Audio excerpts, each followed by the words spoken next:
हाँ जी, ये वीडियो तुहाडे सीटैट ते पीटैट ਲਈ मोस्ट इंपोर्टेंट आ। तुसीं ਇਹਨੂੰ मिस ना करियो, सारी वीडियो देख लियो।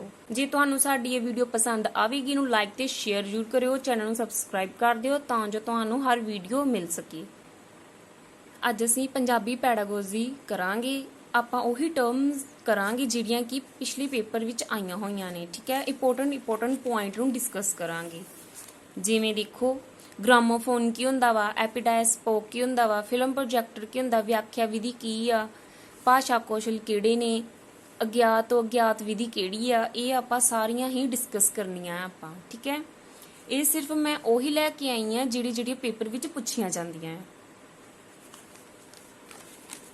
ਇਹ ਤੁਹਾਡੇ ਪੰਜਾਬੀ ਦੇ ਪੇਪਰ ਚੋਂ ਪੂਰੇ 30 ਚੋਂ 30 ਨੰਬਰ ਦਵਾਏ। ਜਿਨ੍ਹਾਂ ਨੇ ਪੰਜਾਬੀ ਵਿਆਕਰਣ ਦੀ ਵੀਡੀਓ ਨਹੀਂ ਦੇਖੀ ਉਹ ਵੇਖ ਲੈਣ।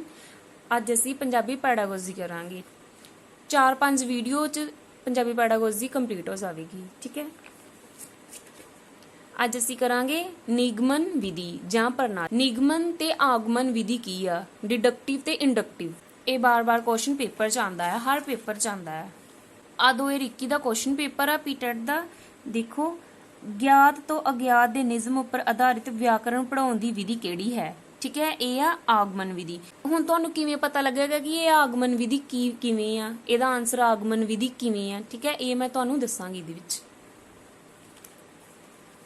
ਇਹ ਵੀਡੀਓ ਤੁਹਾਡੇ ਸੀਟੈਟ ਤੇ ਪੀਟੈਟ ਦੋਨਾਂ ਪੇਪਰਾਂ ਲਈ ਇੰਪੋਰਟੈਂਟ ਆ, ਭਾਵੇਂ ਤੁਸੀਂ ਲੈਂਗੁਏਜ 1 ਲਈ ਹੋਏ, 2 ਲਈ ਹੋਏ, 3 ਲਈ ਹੋਏ, ਇੰਗਲਿਸ਼, ਪੰਜਾਬੀ, ਹਿੰਦੀ, ਕੋਈ ਵੀ। ਠੀਕ ਹੈ, ਦੇਖੋ, ਇਸ ਪ੍ਰਣਾਲੀ ਵਿੱਚ ਵਿਆਕਰਣ ਨਿਯਮ, ਸਿਧਾਂਤ, ਪਰਿਭਾਸ਼ਾ ਪਹਿਲਾਂ ਪੜ੍ਹਾ ਕੇ ਫਿਰ ਉਦਾਹਰਨ ਦੇ ਕੇ ਨਿਯਮਾਂ ਦੀ ਸਪਸ਼ਟਤਾ ਕੀਤੀ ਜਾਂਦੀ ਹੈ। ਪਹਿਲੇ ਨਿਯਮ, ਸਿਧਾਂਤ ਤੇ ਪਰਿਭਾਸ਼ਾ ਦਿੱਤੀ ਜਾਂਦੀ ਆ।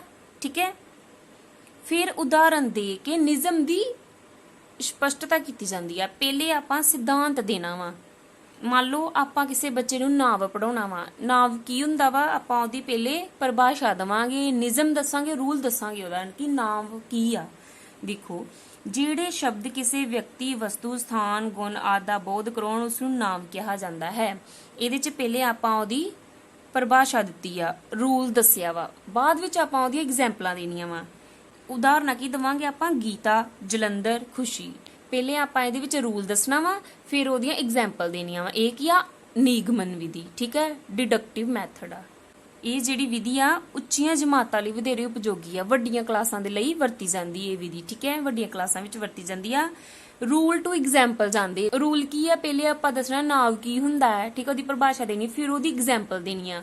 ਕੋਈ ਨਾਂਵ ਦੀਆਂ 2-3 ਐਗਜ਼ਾਮਪਲ ਦੇਣੀਆਂ। ਠੀਕ ਹੈ, ਰੂਲ ਟੂ ਐਗਜ਼ਾਮਪਲ ਜਾਣਾ, ਇਹਨੂੰ ਆਪਾਂ ਕਵਾਂਗੇ ਅਨਨੋਨ ਟੂ ਨੋਨ ਜਾਣਾ, rule to example, general to specific. ਠੀਕ ਹੈ, ਇਹਦੇ ਵਿੱਚ ਗ੍ਰਾਮਰ ਯੂਜ਼ ਹੁੰਦੀ ਆ, ਮਤਲਬ ਕਿ ਪਹਿਲੇ ਆਪਾਂ ਉਹਦਾ ਰੂਲ ਦੱਸਦੇ ਆ ਕਿ ਨਾਮ ਕੀ ਆ, ਬਾਅਦ ਚ ਐਗਜ਼ਾਮਪਲ ਦਿੰਦੇ ਆ। ਠੀਕ ਹੈ, ਅਨਨੋਨ ਟੂ ਨੋਨ ਦਾ ਕੀ ਮਤਲਬ ਆ, ਅਗਿਆਤ ਤੋਂ ਗਿਆਤ। ਜਿਹੜਾ ਸਾਨੂੰ ਨਹੀਂ ਪਤਾ ਉਹਦੇ ਤੋਂ ਸ਼ੁਰੂ ਕਰਕੇ ਜਿਹੜਾ ਸਾਨੂੰ ਪਤਾ ਵਾ ਉਹਦੇ ਤੇ ਖਤਮ ਕਰਨਾ। ਠੀਕ ਹੈ, ਅਨਨੋਨ ਟੂ ਨੋਨ।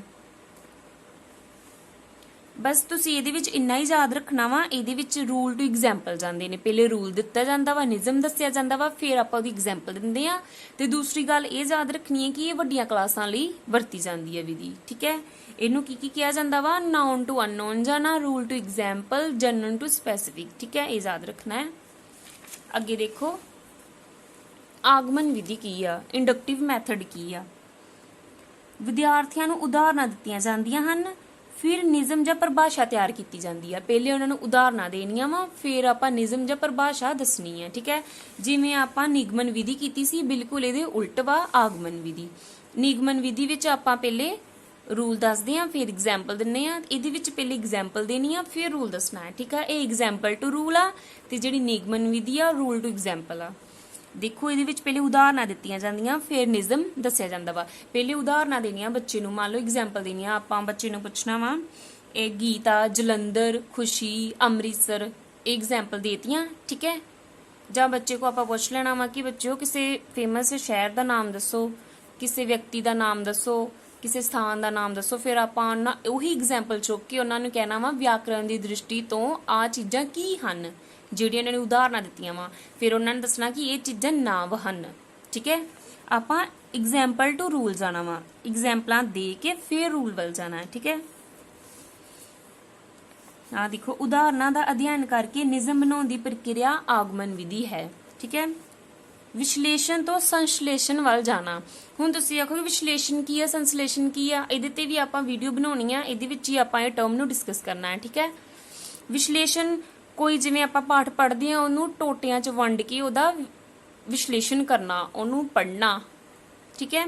ਤੇ ਸੰਸ਼ਲੇਸ਼ਣ ਕੀ ਹੈ, ਜਿਹੜੇ ਆਪਾਂ ਪਾਠ ਨੂੰ ਡਿਵਾਈਡ ਕੀਤਾ ਵਾ, ਉਹਨਾਂ ਨੂੰ ਟੋਟਿਆਂ ਨੂੰ ਕੱਟਿਆ ਵੱਡਿਆ, ਉਹਨਾਂ ਨੂੰ ਜੋੜ ਕੇ ਇਕੱਠਾ ਪੜ੍ਹਨਾ ਕਿ ਇਹਦਾ ਸਾਰ ਕੀ ਆ, ਕਵੀ ਕੀ ਕਹਿਣਾ ਚਾਹੁੰਦਾ ਹੈ। ਠੀਕ ਹੈ।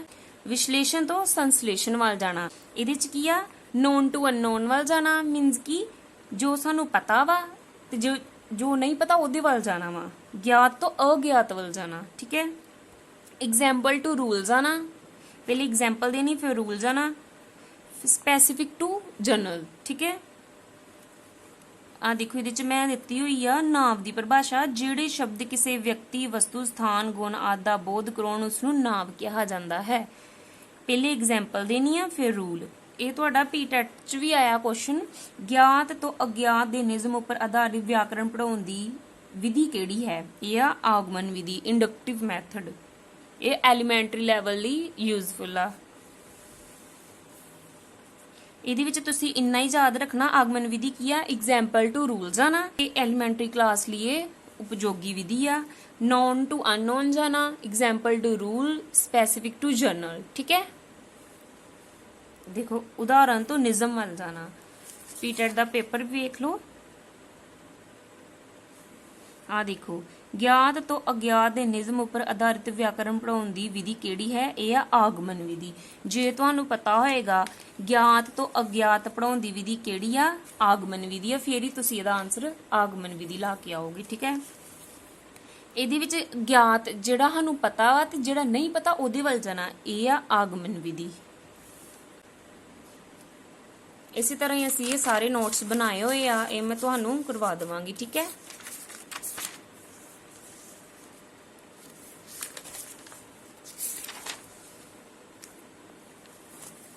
ਅਭਿਨੇ ਵਿਧੀ ਕੀ ਹੁੰਦੀ ਆ, ਹੁਣ ਇਹ ਸੀਟੈਟ ਚ ਵੀ ਆਇਆ ਸੀ। ਠੀਕ ਹੈ। ਅਭਿਨੇ ਵਿਧੀ ਕੀ ਆ, ਅਭਿਨੇ ਮੀਨਸ ਕਿ ਰੋਲ ਪਲੇ ਕਰਨਾ। ਠੀਕ ਹੈ। ਇਹ ਵਿਧੀ ਅਦਾਕਾਰੀ ਤੇ ਜ਼ੋਰ ਦਿੰਦੀ ਹੈ। ਅਦਾਕਾਰੀ ਤੇ ਤੁਹਾਨੂੰ ਪਤਾ ਹੈ ਕਿਸੇ ਦਾ ਰੋਲ ਪਲੇ ਕਰਨਾ। ਇਸ ਵਿਧੀ ਵਿੱਚ ਨਾਟਕ ਨੂੰ ਖੇਡਿਆ ਜਾਂਦਾ ਹੈ, ਕਿਸੇ ਦਾ ਅਭਿਨੇ ਕੀਤਾ ਜਾਂਦਾ ਵਾ, ਨਾਟਕ ਖੇਡਿਆ ਜਾਂਦਾ ਵਾ, ਅਦਾਕਾਰੀ ਤੇ ਜ਼ੋਰ ਦਿੰਦੀ ਹੈ। ਠੀਕ ਹੈ। ਅੱਗੇ ਆ ਗਿਆ ਰੰਗਮੰਚ ਵਿਧੀ। ਰੰਗਮੰਚ ਵਿਧੀ ਕੀ ਆ, ਇਸ ਵਿਧੀ ਵਿੱਚ ਵਿਦਿਆਰਥੀ ਨਾਟਕ ਨੂੰ ਮੰਚ ਤੇ ਖੇਡਦੇ ਹਨ। ਠੀਕ ਹੈ। ਰੰਗਮੰਚ ਵਿਧੀ ਕੀ ਆ, ਇੱਕ ਸਟੇਜ ਤੇ ਖੇਡੀ ਜਾਂਦੀ ਆ, ਮੰਚ ਤੇ ਖੇਡੀ ਜਾਂਦੀ ਆ। ਠੀਕ ਹੈ। ਉਹ ਕੀ ਆ, ਰੰਗਮੰਚ ਵਿਧੀ ਆ। ਇਹਦੇ ਵਿੱਚ ਕੀ ਹੁੰਦਾ ਵਾ, ਪਹਿਲਾਂ ਨਾਟਕ ਨੂੰ ਸਮਝਿਆ ਜਾਂਦਾ ਵਾ, ਮੀਨਸ ਪਾਤਰ ਜਿਹੜੇ ਆ ਨਾਟਕ ਨੂੰ ਸਮਝਦੇ ਆ, ਫਿਰ ਪਾਤਰ ਵੰਡੇ ਜਾਂਦੇ ਆ ਕਿ ਤੂੰ ਆਹ ਵਾਲਾ ਪਾਤਰ ਕਰੇਗਾ, ਤੂੰ ਆਹ ਵਾਲਾ ਪਾਤਰ ਨਿਭਾਵੇਂਗਾ। ਠੀਕ ਹੈ। ਵਾਰਤਾਲਾਪ ਦੇ ਨਾਲ ਨਾਲ ਹਰਕਤਾਂ ਅਭਿਨੇ ਕੀਤਾ ਜਾਂਦਾ ਵਾ। ਜਿਹੋ ਜੀ ਵਾਰਤਾਲਾਪ ਹੋਏਗੀ ਉਹਦੇ ਅਕੋਰਡਿੰਗ ਉਹਨਾਂ ਨੇ ਹਰਕਤ ਕਰਨੀ ਆ, ਉਹਦੇ ਅਕੋਰਡਿੰਗ ਆਪਣਾ ਰੋਲ ਪਲੇ ਕਰਨਾ ਵਾ। ਠੀਕ ਹੈ। ਇਹ ਆ ਰੰਗਮੰਚ ਵਿਧੀ ਜਿਹੜੀ ਕਿ ਮੰਚ ਤੇ ਖੇਡੀ ਜਾਂਦੀ ਆ, ਸਟੇਜ ਤੇ। ਅੱਗੇ ਆ ਗਈ ਸ਼੍ਰੇਣੀ ਅਭਿਨੇ ਵਿਧੀ। ਸ਼੍ਰੇਣੀ ਕੀ ਆ, ਕਲਾਸ। ਕਲਾਸ ਵਿੱਚ ਜਿਹੜਾ ਅਭਿਨੇ ਕੀਤਾ ਜਾਂਦਾ ਵਾ ਵਿਦਿਆਰਥੀਆਂ ਵੱਲੋਂ। ਇਹ ਰੰਗਮੰਚ ਤੇ ਖੇਡਣ ਦੀ ਬਜਾਏ ਨਾਟਕ ਜਮਾਤ ਵਿੱਚ ਖੇਡਿਆ ਜਾਂਦਾ ਵਾ। ਠੀਕ ਹੈ। ਇਹ ਕਲਾਸ ਵਿੱਚ ਖੇਡਿਆ ਜਾਂਦਾ, ਇਸ ਕਰਕੇ ਇਹ ਸ਼੍ਰੇਣੀ ਅਭਿਨੇ ਵਿਧੀ ਆ। ਤੁਹਾਨੂੰ ਇਸ ਤਰ੍ਹਾਂ ਕੁਐਸਚਨ ਆ ਸਕਦਾ ਵਾ, ਰੰਗਮੰਚ ਤੇ ਖੇਡਣ ਦੀ ਬਜਾਏ ਨਾਟਕ ਜਮਾਤ ਵਿੱਚ ਖੇਡਿਆ ਜਾਂਦਾ ਵਾ, ਇਹ ਕਿਹੜੀ ਵਿਧੀ ਹੈ। 4-5 ਆਪਸ਼ਨ ਆ ਸਕਦੀਆਂ, ਅਭਿਨੇ ਵਿਧੀ, ਰੰਗਮੰਚ ਵਿਧੀ, ਸ਼੍ਰੇਣੀ ਵਿਧੀ ਤੇ ਇੱਕ ਹੋਰ ਉਪਰੋਕਤ ਕੋਈ ਵੀ ਨਹੀਂ। ਜੇ ਤੁਹਾਨੂੰ ਪਤਾ ਵਾ ਜਿਹੜਾ ਕਲਾਸ ਵਿੱਚ ਖੇਡਿਆ ਜਾਂਦਾ ਉਹ ਕੀ ਆ, ਸ਼੍ਰੇਣੀ ਅਭਿਨੇ ਵਿਧੀ, ਤੁਸੀਂ ਇਹ ਤੇ ਟਿਕ ਲਗਾ ਸਕਦੇ ਹੋ। ਠੀਕ ਹੈ। ਅੱਗੇ ਦੇਖੋ ਪੂਰਨਿਆਂ ਤੇ ਲਿਖਣਾ। ਇਹ ਪੀਟੈਟ 2019 ਦੇ ਪੇਪਰ 'ਚ ਕੁਐਸਚਨ ਆਇਆ ਸੀ। ਠੀਕ ਹੈ। ਲਿਖਣਾ ਸਿਖਾਉਣ ਦੀ ਸਭ ਤੋਂ ਪੁਰਾਣੀ ਵਿਧੀ ਆ। ਠੀਕ ਹੈ। ਇਹ ਤੁਹਾਨੂੰ ਪਤਾ ਹੈ ਕਿ ਸਭ ਤੋਂ ਪੁਰਾਣੀ ਵਿਧੀ ਆ। ਇਸ ਵਿਧੀ ਵਿੱਚ ਅਧਿਆਪਕ ਪਹਿਲਾਂ ਬੱਚੇ ਦੀ ਕਾਪੀ ਤੇ ਪੈਨਸਲ ਨਾਲ ਲਿਖ ਦਿੰਦਾ ਹੈ ਅਤੇ ਬਾਲਾਂ ਅਤੇ ਵਿਦਿਆਰਥੀ ਨੂੰ ਉਸ ਉੱਪਰ ਕਲਮ ਚਲਾਉਣ ਲਈ ਕਹਿੰਦਾ ਹੈ। ਇਹ ਪੂਰਨਿਆਂ ਤੇ ਲਿਖਣਾ ਹੈ, ਸਭ ਤੋਂ ਪੁਰਾਣੀ ਵਿਧੀ ਆ। ਤੇ ਪਹਿਲੇ ਅਧਿਆਪਕ ਜਿਹੜਾ ਵਾ ਬੱਚੇ ਦੀ ਕਾਪੀ ਉੱਤੇ ਡੋਟ ਪਾ ਕੇ ਤੇ ਲਿਖ ਦਿੰਦਾ ਵਾ ਤੇ ਫਿਰ ਬੱਚੇ ਨੂੰ ਆਂਦਾ ਇਹਦੀ ਉੱਤੇ ਲਿਖ। ਠੀਕ ਹੈ। ਮੰਨ ਲਓ ਆ ਏ ਡੋਟ ਪਾ ਕੇ ਦੇਣੀ ਹੁੰਨੇ ਇਸ ਤਰ੍ਹਾਂ। ਠੀਕ ਹੈ। ਤੇ ਬੱਚੇ ਨੇ ਉਹਦੇ ਉੱਤੇ ਆਪਣੀ ਕਲਮ ਪੈਨਸਲ ਚਲਾਣੀ ਆ। ਠੀਕ ਹੈ। ਮੰਨ ਲਓ ਅਧਿਆਪਕ ਆ ਬੱਚੇ ਨੂੰ ਇੰਜ ਡੋਟ ਪਾ ਕੇ ਦੇ ਰਿਹਾ ਊੜਾ, ਛੋਟੇ ਬੱਚੇ ਫਿਰ ਇਹਦੇ ਉੱਤੇ ਇੰਜ ਪੈਨਸਲ ਚਲਾਉਂਦੇ। ਆਪਾਂ ਆਪਣੀ ਛੋਟੀਆਂ ਕਲਾਸਾਂ ਵਿੱਚ ਇਸ ਤਰ੍ਹਾਂ ਕੀਤਾ ਸੀ। ਠੀਕ ਹੈ। ਇਹ ਕੀ ਆ, ਪੂਰਨਿਆਂ ਤੇ ਲਿਖਣਾ, ਲਿਖੀ ਉੱਤੇ ਕਲਮ ਚਲਾਉਣੀ। ਠੀਕ ਹੈ।